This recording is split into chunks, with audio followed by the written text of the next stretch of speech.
A Situation Room briefing on the border that went nowhere. The president asked us to come back on Friday. Neither side is budging. We would hope that they would reconsider. The president's reiterating he wants more than $5 billion for a wall. The $5.6 billion is such a small number. Literally, it's a month. It's 1 month in Afghanistan. And we're talking about national security. This isn't just a border.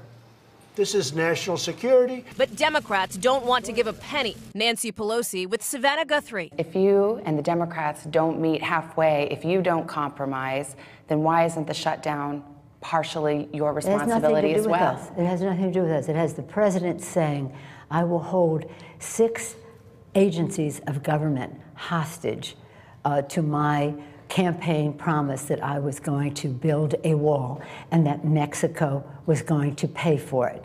That is so ridiculous, A. Mexico's not paying for it, A. And B, we have better use of funds to protect our border. If this standoff keeps going, so will the partial shutdown. As long as it takes, I mean, look, I'm prepared. I think the people of the country think I'm right. But hundreds of thousands of federal workers won't see a paycheck until the government reopens. What do you want to do, dude? Like air traffic controller Matthew Craviotto in North Carolina. He has a savings account, but it's almost depleted.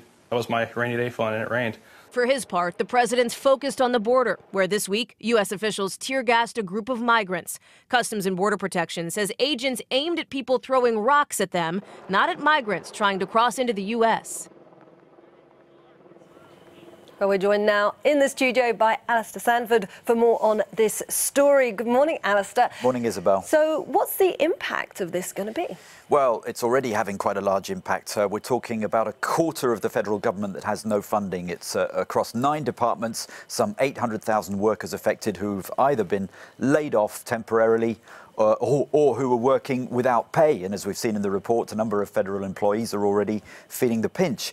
Public sites have run out of emergency funding. So in Washington, for instance, we've got almost 20 museums that have closed down. Other tourist sites as well have been affected. National parks are remaining open. Volunteers are helping them to keep them open.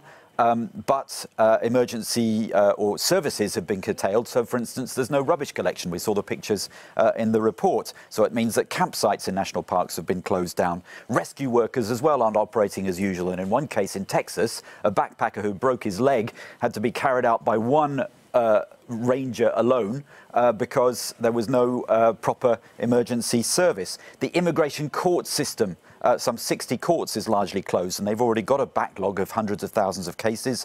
Other things, well, science labs aren't operating properly, so valuable research isn't being carried out, and also Native American communities are not receiving funds. But are there any signs that this impasse is going to be broken? And what are the Democrats planning now?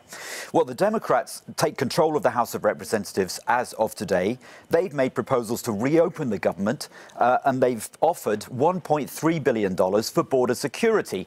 Now, that is well short of the $5 billion that Trump wants for his border wall. They've offered things like surveillance and fencing, but not the border wall. They've also offered money to keep other agencies open.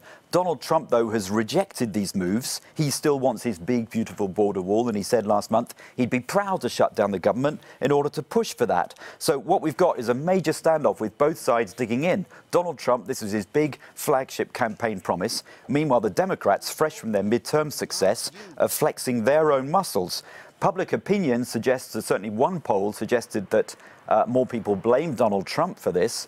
But will he be pushed to do a deal? The signs aren't there quite just yet. Many experts, observers, suggest that this has some way to go before public pressure really forces people, both sides, to get a grip.